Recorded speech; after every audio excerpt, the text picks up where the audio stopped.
અમે ખેતી કરતા હતા, એમાં તકલીફો બધી ઘણી હતી. જમીન ખરાબ થતી હતી રાસાયણિક ખાતરના હિસાબે.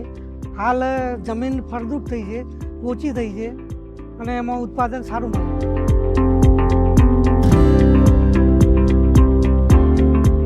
મારું નામ પટેલ રવિન્દ્રભાઈ નારાયણભાઈ, ગામ તાતોસણ, તાલુકો વિજાપુર, જિલ્લો મહેસાણા.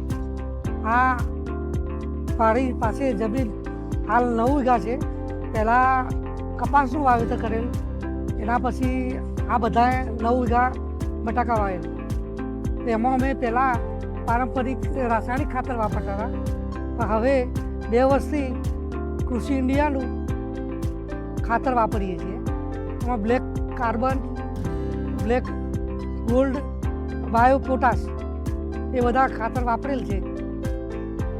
એના લીધે અમારી જમીન બી સારી થઈ છે અને આ 80 દિવસ થયા બટાકાને, પણ હજુ એનું પલું લીલું છે.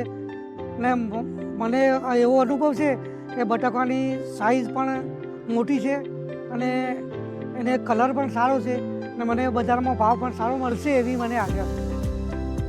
બીજા ખેડૂત ભાઈઓને મારી ભલામણ છે કે તમે પણ આ ખાતરનો ઉપયોગ કરો.